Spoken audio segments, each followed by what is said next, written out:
right. Hey there, Aryeh. How you doing? I'm good, Glenn. How are you? Doing well. Glenn Loury, Glenn Show at bloggingheads.tv. Aryeh Cohen-Wade of Culturally Determined at bloggingheads.tv. We're old colleagues here at Blogging Heads. Geez, I've been doing this for 10 years. I think I first met you like 8 years ago or something crazy like that. Yeah, it's been a while. Yeah. Someone, You didn't have you didn't have your own show at that time. well, I've moved up in the world, I suppose. Yeah. I told someone I was doing this, and they said this is like when Batman and Robin appeared on Scooby Doo. It's kind of like a crossover episode. Yeah, well, here we are at Culturally Determined slash The Glenn Show talking about whatever we're talking about. What are we talking about? So you think Donald Trump is a dummy and you've got a mathematical proof of that conclusion. I think he's crazy like a fox, and so we can explore the merits of the intellectual abilities or whatever of one Donald J. Trump, President of the United States. But I also wanted to talk with you, Ari, and get your reactions to what's going on with the controversy at the University of Pennsylvania involving Professor Amy Wax, who very recently, I mean, literally just a day or two ago, has been asked by her dean not to teach required courses to first-year law students at Penn because on the Glenn Show at bloggingheads.tv, she made a statement, namely the claim that black students at Penn Law School perform very poorly. She says she very rarely has seen a student in the top half of the class in her experience, and more rarely still in the top quarter, a black student at Penn Law. And people have taken severe exception to that. And she's been reprimanded and castigated. And now she's been, in effect, disciplined by the dean, removed from teaching required courses. So that's one of our issues. And then finally, if we get to it, and we will, the Black Panther, the movie, the phenomenon, Black Panther, which we've both seen. And I reckon we both admire the film. Mm-hmm. And we will explore some issues having to do with that. So there you are. You want to make your case? You want to start by making your case for why Trump's a dummy? Okay, so yeah, I know this is a debate you've had with John McWhorter in the past. He memorably said that Trump was dumb as a box of hair.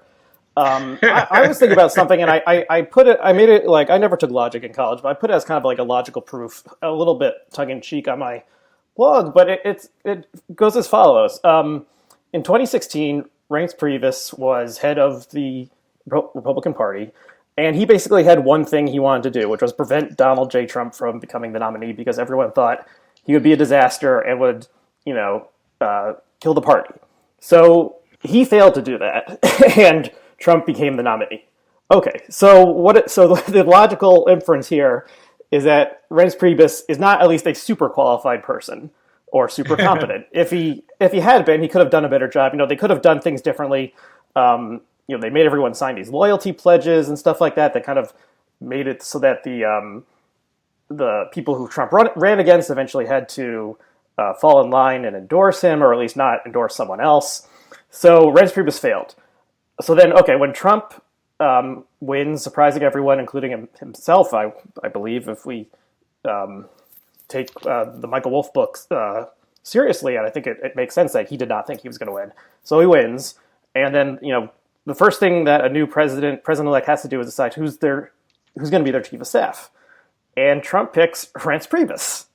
So, so what's going on here? So either Trump is so stupid that he can't realize that Reince Priebus is a moron, and Reince Priebus did a very bad job running the Oval Office, and he left after like 6 months to be replaced by John Kelly, or Donald Trump thinks that having an effective chief of staff is not important, which is either a stupid thing to think, and here we see my own Black Panther cat is creeping into the frame here, which is so Trump doesn't put any value in chief of staff or doesn't care what really happens. So there's something weird here where it's like, if Trump, what Trump doesn't see he needs a powerful chief of staff or a competent chief of staff.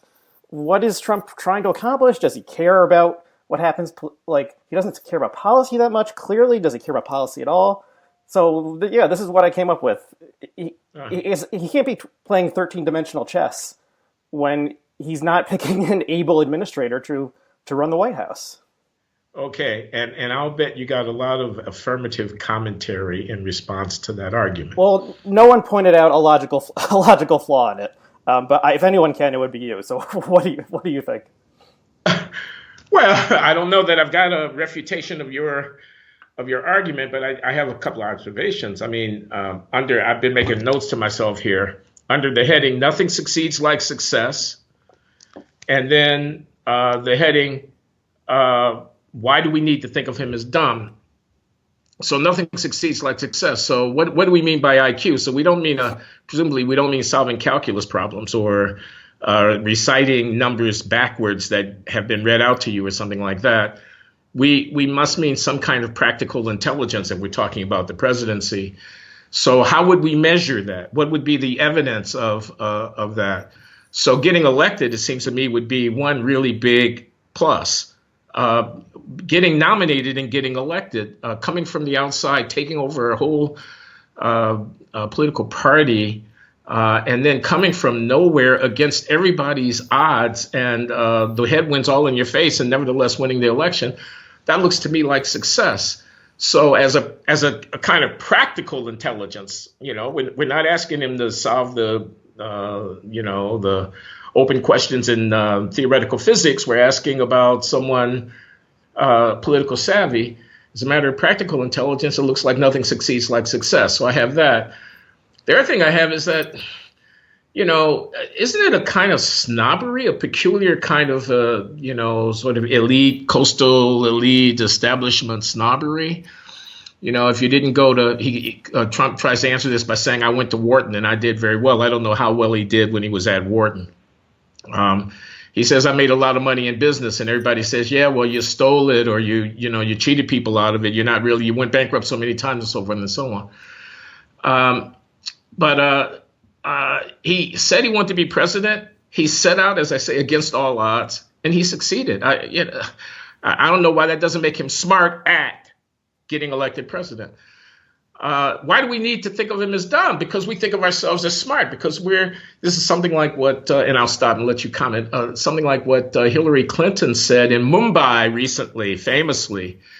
She says the parts of the country that make all the money, that generate the GDP for America, the smart parts of the country voted for me. It was that vast wasteland in the middle who didn't have sense enough to vote for me. And it's like, you lose once again that Hillary Clinton is not a great politician, if she would say so. Something. How smart is she? Okay. Well, Hillary Clinton, Donald Trump, smarts. How smart is Hillary Clinton? Everyone would say she's smarter than Donald Trump, but I mean, duh. Anyway, I'll stop. You see what I'm getting at? Yeah. So, I mean, there's a lot of threads here. So one is like, Trump is like a canny operator. Like I would say that. And he has some particular like idiosyncratic brilliancies, one of which is like finding an opponent's weak point and exploiting it, coming up with like Little Marco and low energy Jeb Bush. He's good at some of the tactics of, political combat. He's obviously very good at branding and like utilizing his brand, creating his brand. He was a like semi-failed real estate developer who was canny enough to see that reality TV was the wave of the future. He used reality TV to pretend to be a business genius, Colossus striding New York real estate, even though he was never like really big in New York real estate. And he very cannily used that and to burnish his image. And if it wasn't for The Apprentice, I don't think there's any way he would have had a chance at running for president. So there's that. And then there's Hillary Clinton, it turns out, I'm sure, if we gave them each, the SAT to take, I'm sure Hillary Clinton would do better than Trump. But she wasn't very good at the stuff you need to do to win office. In fact, she was so bad that she managed to win the popular vote by 3 million and still lose. So that's really lousy at politics. If you manage to this is the biggest split in the Electoral College winner being the popular vote loser that's ever happened in American history. So yeah, she's really bad. She surrounds herself with lousy people. Robbie Mook and all these other. The Clintons are very apt to being surrounded by these kind of semi-shady grifter types, and I'm sure she was surrounded by yes men and yes women who told her She was doing just fine. So she ran a world historically awful campaign, and Donald Trump is president. But still, I mean, don't you think, like, if Trump really was smart, he would have, like, picked, like, a really top flight person to be his chief of staff? Like, why did he choose someone who was basically an empty suit? Yeah. It may be that he had a hard time finding a really top flight person who was willing to go into the government as a chief of staff, and that might not be to his credit. And it may be that he thought, I'm my own chief of staff and I just need somebody to fill the position, which also does not redound to his credit. No, and you know, when I was thinking about when we were thinking about, and that's not the only bad appointment he made, by the way. That's, you know, I mean, there is the Michael Flynn issue and so forth. Yeah, well, I mean, how many you're surrounded by a lot of smart people. How many smart people do you know who often brag about how smart they are and talk about their good genes and how their uncle was like a nuclear physicist or something like that to prove that they're smart? Like he doesn't act. This is a dead giveaway that said speaker is insecure about how smart he or she is. I mean, the wise man thinks the fool does think he's wise, and the wise man knows he's a fool. Like he thinks he's a genius. He thinks he can do anything, but he can't. Now, I don't want to be misunderstood here. I'm not saying Trump is some kind of, a brilliant tactician or has some profound grasp of the geopolitical circumstance or whatever. I'm not saying that at all. I'm just saying he's pretty good at certain things, and I think he deserves credit for that. One of them is reading the temper of the American electorate. I mean, he came out with this, if you don't have a border, you don't have a country. Mexico's not sending us our best. I'm going to build a wall. Now, I thought it was obvious that was a ridiculous idea, the building of the wall, that was a ridiculous idea, a physical barrier. Why doesn't he say something like, I'm going to enhance border security by spending X number of $1 billion more, hire more agents or whatever? A wall? Come on. And yet, somehow, a electoral college majority bought that. He says, America first. Which, again, I thought could be refuted by anybody who's been to a international affairs seminar at any good university. America first is not a good idea for how it is America wants to present itself to the world. It's a global commons. We're all in this together in terms of environment, in terms of security, in terms of terrorism, whatever it might be, and economic prosperity and stability. We need the cooperation of other countries. Asserting America first is no way to get it. How can that be? And other things like that. He says PC is bunk. And he makes a point out of being anti-PC. He says stuff that nobody's supposed to say. And in my mind, the success of his campaign, having done those things, testifies to how insightful he was about the electorate's dissatisfactions, insecurities, and whatnot. People will say, yeah, it's a bunch of white racists who are insecure, and I believe that trivializes something that needs to be taken much more seriously. Race is certainly a part of the story, but it's not by any means the full story. The economic insecurities of people in coal country, Western Pennsylvania and whatnot, the cultural insecurities of people who might be pro-life or pro-gun or whatever. So how dumb is a guy who can see that there's an opportunity to enter the political competitive space with a branded product that goes against the current on one thing after another, and yet nevertheless, at the end of the day, registers affirmative in the voters' assessment. Mm-hmm. That's not dumb to me. Yeah, I think, like I said, I think he's essentially a canny con artist, and he successfully pulled a con on the American public. So, the con artist knows some things, but you don't want, I had this joke on Twitter, like, during the campaign, like, Trump was like the Music Man. He's coming to town and trying to sell people a bill of goods, but, like, the Music Man didn't want to, like, stick around and be the mayor. And I honestly, like, the con artist, like, moves on to the next town to pull the con again. And, like, I still think Trump really doesn't want to be president. He doesn't care about policy at all. He wants attention. He wants, he won, like, the biggest, like, he won the biggest prize in the world, and that's great. But if he could just play golf every day and watch Fox News and have them talk about him, talk about him all day, that would be perfectly fine with him. So this also gets back to this absurdism thing that I wrote a short piece about, that it's just, we just like shouldn't take America as seriously as we used to because this absurd character managed to win the presidency.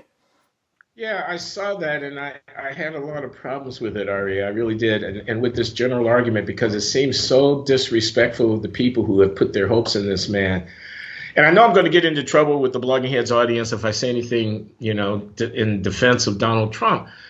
But he won the election, and there are a lot of people who see him as, when he says "Make America Great Again," they take it seriously, and it seems so disrespectful to those people. Some critics have said there's no such thing as a good Trump voter. Many critics have said, these people voted for Trump only because of, and then there's one story or another about how they're deplorable or how they're, racist or how they want to go back to the 1950s or whatever like that. And I'm not one of these people. I didn't vote for Donald J. Trump. I'm relatively pro-choice, not absolutely so, but I'm pro-choice, and I want racial harmony, and I want African Americans to be treated decently, and so forth and so on. And all these things. If I need to say that, I'll say that. But I'm looking at these people who supported Donald Trump, and the idea that they should be dismissed, sneered at, viewed contemptuously. Troubles me. It troubles me for our democracy. And therefore, when I hear the president being talked about, people will say he wants to do foreign policy. He wants to meet with the North Korean leader or whatever it might be. And they'll say it's one dummy, it's one man-child versus another, and they will analyze the problem in terms of what they presume to be the temperament or the personality quirks of this person who now occupies this awesome office of president of the United States. You just said it. He doesn't want to be president. How do you know that? They'll delve into his what they presume to be his perverse and infantile and neurotic and whatever. And it just strikes me as a bizarre way of talking about public affairs. This is the president of the United States. P.T. Barnum, if you like, has become president of the United States.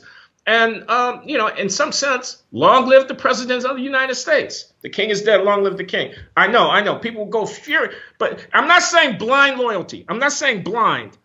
But I am saying when he sits down with the North Korean leader, he's our guy. Mm-hmm. That's our guy. And if we start out on the editorial page saying our guy is an idiot and he's about to give away the story and get us all blown up at the same time, that's just not a serious way of talking about public affairs, it seems to be. It seems to be rehashing election year campaign rhetoric now more than 14 months after the election. So, okay, so there's two responses here. One is, we shouldn't insult our fellow Americans if they just chose to vote for Donald Trump because of whatever reason. I don't think it was a great decision, and in order to vote for Donald Trump, you had to essentially put out of your mind that he bragged about sexually assaulting women. So, that wasn't a great choice, but it's stupid politics. Deplorables is stupid politics. We should try to understand why people did this, not condemn them for it. But actually, that piece that I mentioned about the absurdity of Trump I was inspired to write it by something that I heard you say 9 or so months ago. I think you were talking about Ann Althouse, and you were talking about kind of the dignity of the office, and shouldn't we have some basic level of respect? And I was like, yeah. Donald Trump does not deserve respect from anyone. He's an awful person. He's a narcissist. He's a con artist. So Trump doesn't deserve our respect. He's a casual bigot. He's a misogynist, brags about assaulting women, had an affair with a porn star a couple months after his wife gave birth to his child. He is not a good person and is probably the worst characterological person who's held the presidency since. Nixon wasn't that great either. Bill Clinton did some shitty things as well, but Trump really takes the cake. And we shouldn't. Yeah, I have no personal respect for him, and I feel like he degrades the office. So, and I think it's gonna be very hard for the office to regain, the level of respect after it turned out that the office was such that Donald Trump could assume it through perfectly legal constitutional means. This is a joke. And we shouldn't take this seriously. Okay. I certainly don't want to defend sex with a porn star while your pregnant wife is giving birth or whatever. I could mention JFK, but it's a losing argument on my part, so I won't even go there. That's really, really, really, really bad. We've got a certain kind of, you say, bragging about sexual assault. They caught him on a hot mic or a tape saying some stuff that I can imagine a lot of people might have said off mic, but you caught him saying it. And I just one key thing that people remember grabbing by the pussy. The key line in that whole thing was, when you're a star, they let you do it. You can get away. Yeah, they let you do it. So, and that's Donald Trump's whole life has been like, he gets to do things that regular people wouldn't because of his wealth and fame and now position as president. Yeah, and I want to say something like, there must be a movie out there like this. The priest staggers his way into the priesthood, whores his way into the priesthood. You know what I mean? Drinks and whores his way into the priesthood, but he comes to his senses. Isn't there a movie out there like this? I'm trying to think of the actor's name. It'll come to me momentarily. He's a great actor, long since dead. But the bottom line is, he goes into the priesthood, and this guy ends up becoming Pope. Mm-hmm. And the process of going into this inner sanctum and then being elevated to this enormously responsible position is profoundly sobering. And it gives this person an opportunity to redeem themselves or something like that. And, wishful thinking on Glenn Loury's part. I want to think that the boy child who romped and partied, and I mean, he must have snorted some cocaine. Who knows what he and Roy Cohn were doing back in the day in New York City at Studio 54? God only knows what they were doing. And he's got all these wives and the trophy wives and the, how does Bill Maher put it? The inexplicable hair. A very good line. I mean, of course, it was a hit piece, right? The Access Hollywood tape was there. They sat on it at NBC. They released it right at a critical point in the campaign. It's meant to destroy his campaign. It's meant to define the narrative about who this guy is. I don't really know him. Is he as superficial? Is he as infantile as people say? I don't know that that's true. I don't know that anyone knows it. I have to hope it's not true. Everything you hear when there's like an anonymous White House official talking about Trump, it seems like, he is like an eternal child, and he watches TV, he gets pissed off. Sometimes they're able to contain him. Sometimes he makes the decision, like the thing with the tariffs. Other times they are able to just distract him with something. And all he cares about is himself and being flattered and applauded. And he really likes doing those campaign rallies. Like he probably thought the presidency would be he gets to do those campaign rallies all the time and have a crowd of 2,000 people applauding and chanting his name. It turns out it wasn't like that. And that's why I think he probably isn't enjoying himself that much. All right. I'm going to try to get out of this Trump conversation by conceding that even I am not convinced by the argument I'm making here. So I don't think he's stupid. He's not especially articulate. He's certainly not high IQ in the way in which a person in a university thinks about high IQ, but he might have a heavy dose of common sense that works for him very well in terms of getting elected. And who knows what's going to happen in 2020. He's going to be on the ballot. I think there's a high likelihood of that. And, I wouldn't bet against him right now. Okay, well, that's interesting. I've written this. I'll say it. I don't think I've said it on the show before. I honestly don't think he's going to be on the ballot in 2020. I think there's a fair chance that he'll just resign because he doesn't like it. He had a much better life before becoming president, and it's not like he has some big goal that he wants to see accomplished. No, resigning makes him into history's biggest loser. He's a bigger loser than Richard Nixon. Richard Nixon had to resign. He could say that he was drummed out by the unfair media with their lies, and the tricky Democrats forced him out, and then he gets to play victimology 101. He gets to play the martyr, and then he can start his own TV station or whatever the hell he actually wants to do. Yeah, I don't agree with that, but okay, let's leave it at that. We'll see what happens with Trump. I think he's crazy like a fox, but we'll see. He is certainly unusual in respect to the people who have occupied the office. Let's talk about Black Panther. Okay. Yeah. So, what'd you think? I liked it a lot. I was a big comic book fan when I was a teenager, and so I've seen almost all the comic book movies. A lot of them are not so great. This one was like objectively good as a movie, and very good considering it's a comic book movie. Like most comic book movies are just kind of mediocre, and you like a week after seeing it, you have no memory of what happened because it was just like computer graphics and stuff. Yeah. So I like this one a lot, and it's a lot more interesting to think about than most comic book movies. What did you think? I was blown away by it. First of all, I'm black, as anybody can see, and I just loved seeing black people, beautiful and brilliant, dynamic black people on the screen. I mean, it was, just at a visual level, it was engaging. Mm-hmm. I thought, and I don't follow the comic books. People in my generation did and do, but I didn't. I never was a comic guy, so I know from nothing about Marvel. I know from nothing about T'Challa and Black Panther and, whatnot. Killmonger. I don't know who these people are. I meet them for the first time in my IMAX film studio where I went to see the movie.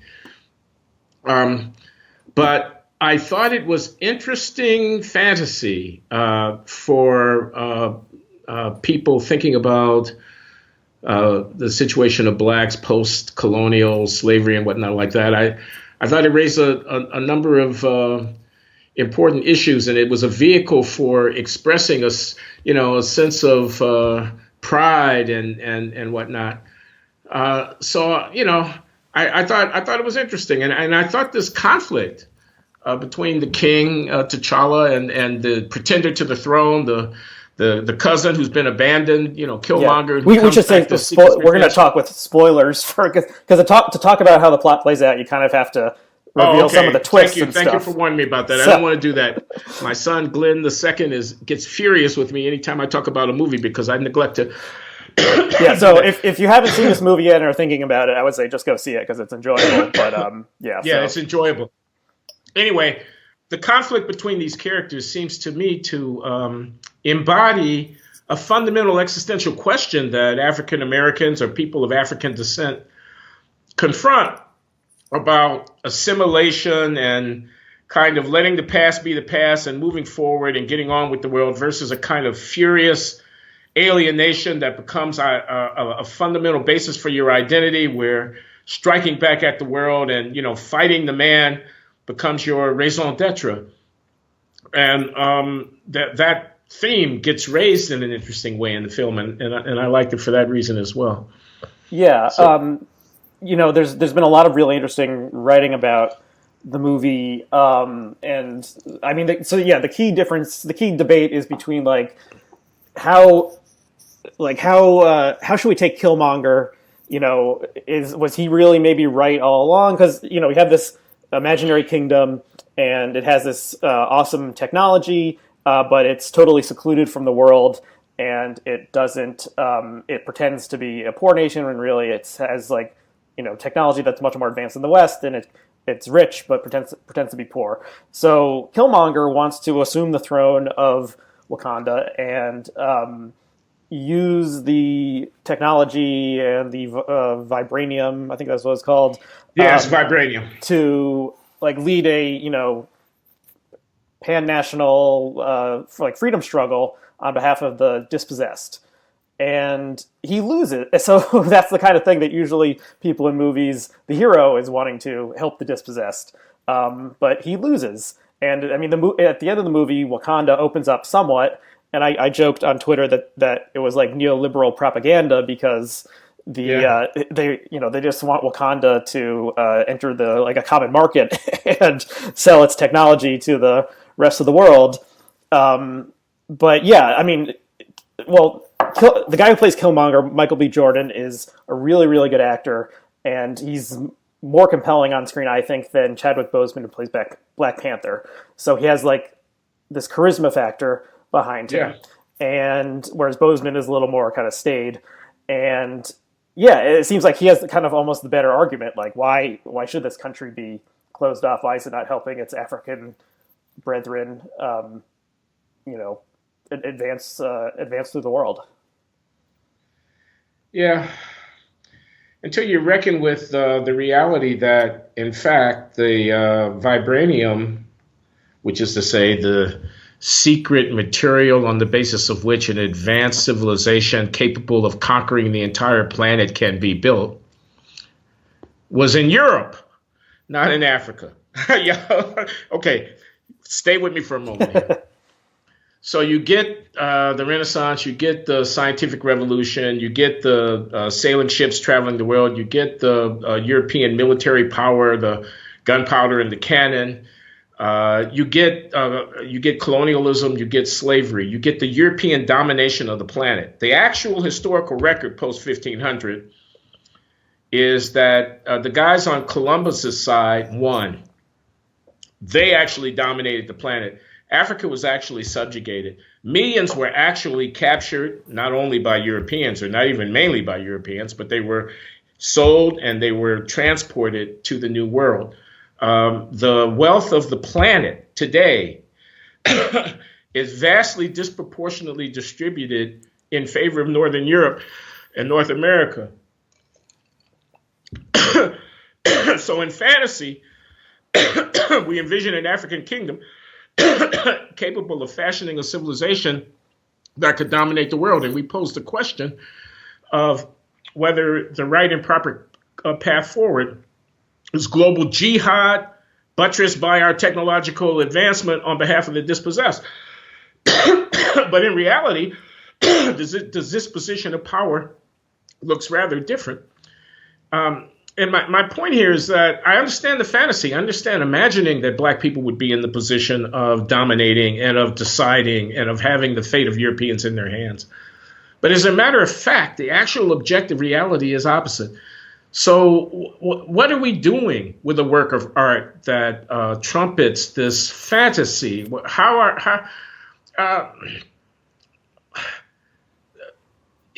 Are we being by the white people who will look at this and say, bravo, bravo, right on, Wakanda, patronized? I ask myself as a black person, are we being patronized a little bit? Isn't it a position of generosity to be able to say from your, not you personally, but from the privileged and empowered position of having, in fact, succeeded in the global competitive process? Again, I don't say this about white Americans specifically. I say this about European civilization more generally.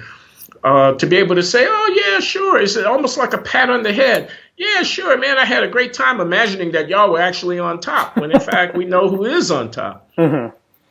Something like that. Yeah, there's a lot there. I think, there's people who've, I mean, this part of it is like this representation matters idea that, and what you touched on at the beginning, just, a movie populated almost entirely by black people in all sorts of, playing all sorts of roles. They usually don't see them on screen, and that is just like a good in itself, because when my wife and I went to go see Wonder Woman, I drag her to comic book movies sometimes, but she's not a big fan. And during the key battle scene of that movie, she found herself weeping because she had never seen a woman taking that role on screen of being like the prime mover who was going against the bad guys and protecting the innocent. So I think that's like, it's just like a pure good that a movie like this was made, and people are getting that enjoyment from it. On the ideology, I think what makes it an interesting work of art is that it leaves itself open to so many different readings. And this is good for any movie, but this is like extraordinary for a comic book movie where usually it's very simplistic. You have the good guys, you have the bad guys, they fight, and there's lots of explosions, and then the good guy wins. So at the end of this, I mean, when Killmonger dies and and he says, bury me in the ocean where my ancestors, who were thrown off the slave ships. I mean, that's like really moving, and a villain in a typical movie does not get that kind of like moral statement before they're dispatched. So I think there's like a reason that this has been a blockbuster, and there's a reason that we're still thinking about it. It came out a month ago and it was still number one at the box office. And, over $1 billion in ticket sales globally, man. That's a lot of money. Yeah, and there had been this idea that movies with black leads do poorly overseas, and that was one reason that you don't see a lot of them. So this is a real, this proved that that's not true. And then tell me that the director and the producers didn't include the scenes in South Korea that they included because they were aiming at the Asian market. I think that's not true. Yeah, I think that's true. It's good to be cynical about these things. I mean, they could have gone anywhere. They could have gone to Paris. They could have gone to Rio de Janeiro. They went to Seoul. I think there was method in that madness. Yeah, and they probably got some kind of tax incentive from like the National Film Board of South Korea to do that as well. Yeah, so it's good to maintain some cynicism about these things because ultimately it's made to make money and sell action figures and Happy Meal toys and stuff like that. Those scenes in Seoul were just spectacular. I mean, everybody ought to see this movie because it's really something to behold. Yeah. Okay. Two thumbs up. Yeah, 2 thumbs up. Okay, Amy Wax. Let's close out. Okay. Let me say something provocative here. Don't get me fired. For a change, I'm going to say something provocative. So Amy Wax is a conservative, relatively conservative. I don't know who she votes for, but she's known as a conservative, and she's said a whole lot of controversial things. She wrote a book called Race, Wrongs, and Remedies, in which she said, I'm sorry, black people. I know that history treated you badly, but that's the hand you've been dealt. You better get busy doing the best you can with what you got. She got a lot of flack for that. She wrote an op-ed piece saying that European culture, I hope not to misquote her, the values associated with European culture were superior values, the Victorian virtues or whatever, and that accounts for why certain ethnic groups succeed and certain don't. And the blacks and the Latinos don't have enough of that, and they ought to get more of it. Let's go back to the 1950s.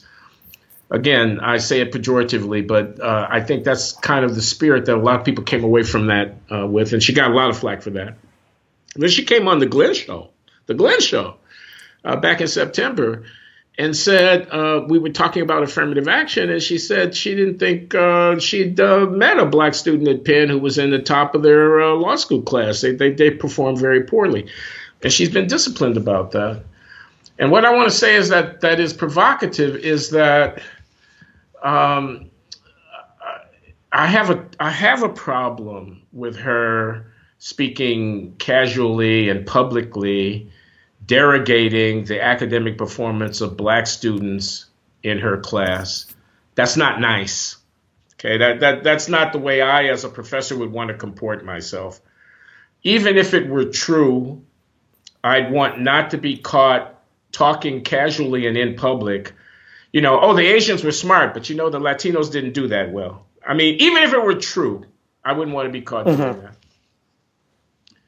On the other hand here is that affirmative action does, by definition, cause people to be admitted to elite venues who are, on average, if they're in the protected group, less credentialed. Otherwise, you wouldn't need affirmative action. Affirmative action is doing something to get more of the disadvantaged or the underrepresented population in.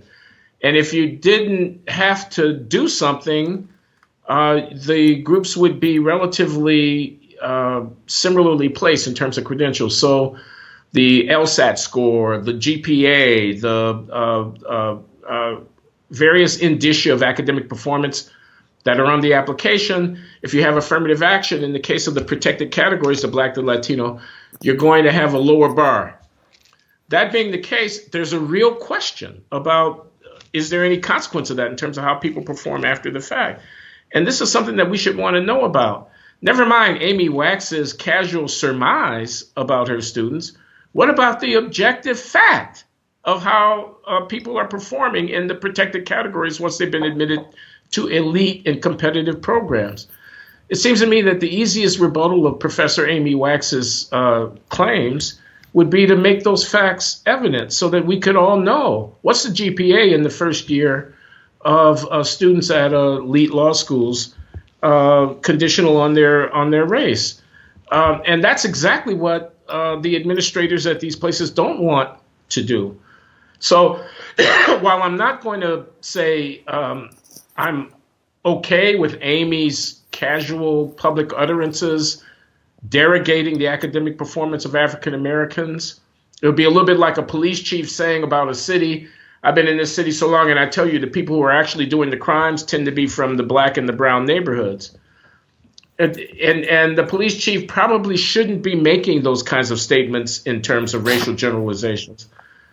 But we're entitled to know the facts.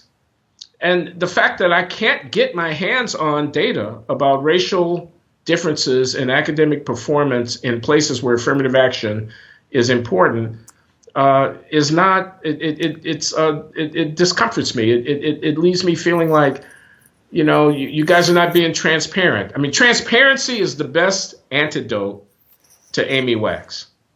Mm-hmm. That's what I want to say. Transparency. Show me the data, and then we'll know that she's wrong.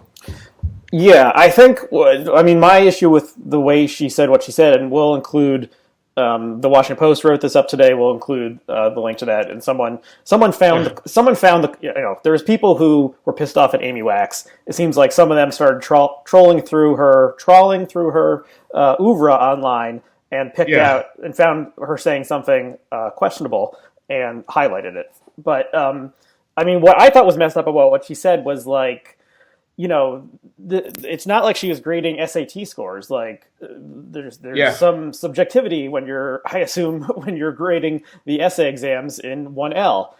She says the black students in her class never are in the top 25%. Well, have you asked about other classes? Like she has some control over what grades her students get. Now that's kind of imputing some form of racism to her. Which is not what I want to say, but it's when she's the one making the observation that the black students don't measure up in her class, when she's the only one who is allowed to provide the letter grade or whatever of what these students did, then that's kind of messed up. And it also her statement also showed a lack of empathy for, what black student would want to take a class with her if she says they are rarely in the top half. If she had said instead, the Jewish students are always in my top 25%, I'm sure a lot of Jewish students would want to take her class so they could end up in that top 25% also. So just, I'm not crying in tears for her. No, I want to push back a little bit on this, or I want to make a couple of observations. I hear you. She definitely is the grader. So the results are the results of her grading. So to the extent that she might bring a racial bias to her grading, there's a self-serving quality to her comment. I mark them down and then I declare that they're not very good. Right, exactly. Now, I'd hate to think that she knows who's black and who's white when she's grading a paper and that affects how she grades the paper. Of course, it could be true. But let's, for the sake of argument, suppose that she's not that venal, that she's going around trying to find who's a black person so she can grade them more harshly. Still, there might be something to what you say in that she might have criteria of assessment that implicitly favor non-black or disfavor black students.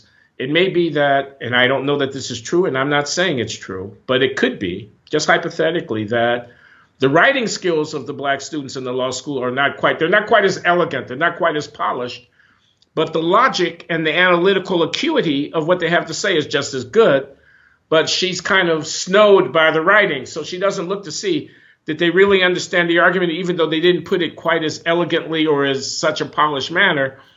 And so she gives one a lower grade than the other based upon the fact that it's not as well written, when in fact, that's not so important to assessing whether or not they really got the point of the logic of what it was that was trying to be taught in the class. That could be one alternative explanation. She's not an explicit racist, but she is a, if you will, tacit racist or a de facto racial discriminator in the sense that she emphasizes something that benefits white students when the emphasis she puts on it is not required for the grading. So all of that could be the case. Anyway, that's the point that I wanted to make. I wanted to say, I'm not sure that she produced the result that she's then trumpeting based on racial bias. It could be that result was, on the other hand, it could be that result was produced because she emphasizes something that is could be less well emphasized and still be a good assessment of what people are supposed to know.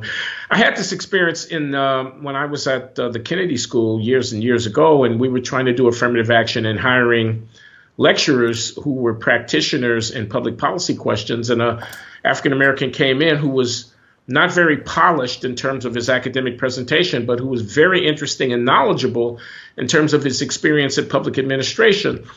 And my faculty at the Kennedy School way back when in the early 90s wanted to hire the fellow, but they wanted to hire him despite the fact that he wasn't very polished. They said, look, we'll lower the standard because he's black. And I thought, why don't we change the standard? The guy didn't present a statistically sophisticated argument, but he was full of ideas based upon his practical experience as a public administrator. Perhaps we should put less emphasis on statistical polish and more emphasis on practical experience when we make decisions like this. So, it's like, what is merit? Interrogating merit. The question about what is merit is raised in a different way when we have candidates from underrepresented groups who may not be meritorious according to conventional criteria, but who cause us to raise questions about the validity of our traditional criteria. So someone might put a question like that to Amy Wax. Do you want to be that person? Are you interested in seeing if she wants to come back on and clear her name, or do you think? No, I will be that person because she is coming back on the Glenn Show a week or so from now, and we're going to raise this. And I actually, in the session where she made the offensive comment about Penn law students on my show, I did ask her that question. I did say, how do you react to? And she kind of blew it off, saying it wasn't relevant to that is the concern that I had, that there were skills not well measured by conventional assessment tool that the African-American students might have, which could be being overlooked. She kind of gave that short shrift. But I want to say something else here, because it seems to me this is a case. Her dean has now punished her by declaring that she won't be permitted to teach courses required of the first-year law students. She had been teaching a course on civil procedure, which everyone has to take. I assume she's not the only person taking it, but teaching it. But, there are more than one class running simultaneously on this course. And she was one of the professors. And she's now been removed from that spot. She's been punished. And it was after a campaign saying that students shouldn't be forced to take a course from her. And I must tell you, I'm a little bit troubled by this idea that if a professor has attitudes about affirmative action that are critical, black students shouldn't be forced to take a course from her. You just said it yourself in a way. You said a student goes in there, are they going to have to assume that because she thinks black students on average haven't done as well as we would like, that she will somehow not be fair to them? And I just wonder about that because, suppose I said, my Asian students are terrific. Suppose I was caught in public saying that. They work endlessly. They're very smart. They really are trying to do well in my class. I'm impressed by my Asian students. It's not completely inconceivable that such a thing like that could be true about a particular professor's experience. Does that mean that he will be, or she, exhibiting favoritism toward Asian students when they come into his or her class? Well, possibly. Might want to give them the benefit of the doubt, on a close call, and you see that the student is Asian, you look at the name and you might say, well, they just had a bad day. But it seems to be kind of gratuitously discrediting to the professor to say that he or she can't be objective, even when they have observed and make generalizations about their students based on objective data about these populations. I'm a little uncomfortable with the idea that I can't trust you to teach a black student if you notice in public that black students haven't done so well in your class. In the same way that I couldn't be trusted to be fair to Asian students in my class if I noticed that they had done well, something like that. I'm just uncomfortable with that. Yeah, I mean, I was reminded of Donald Trump comes to mind related to all things here. He was once quoted as saying something along the lines of like he didn't want a black guy to be his. To look at the books. He wanted Jewish guys with yarmulkes. Yeah, exactly. Yeah, so he wanted a Jewish accountant, not a black accountant. So that's like, if you're a Jewish accountant, I guess that's good to hear. If you're a black accountant, not so much. But how many people are operating on that premise implicitly without having the stupidity to say it in public? Yeah, Trump says what most people just think, and he says it instead. So yeah, I'm sure there's plenty of people who think because of cultural stereotypes, certain people are more likely to be good at certain things than other people are less likely to be good at other things. And I don't know if we want to like strive towards an equal society, we should not be saying those things. I think. No, we shouldn't be saying them, although we have them in the back of our minds. If it's late at night and we see three young kids coming toward us and they're black and they're kind of, they're dressed in the idiom of the ghetto, it's 2:00 in the morning. We might, be a little bit more alert than if they were, middle-aged white women walking down the street. And that's probably true for most people. And it's not anything to be proud of, but it's something that kind of at some level is unavoidable. But when we have considered judgments to make, we're sitting with exams and we're assessing them, or we're making hiring decisions or whatever, we ought not to allow such instincts to be governing. We ought to override them. Yeah, I mean, we all have no one is immune from thinking in terms of stereotypes and having some kind of prejudicial thinking. It's like the shorthand of how you assess the world. Right. But you choose whether to vocalize it or act on it or what you do with those prejudices.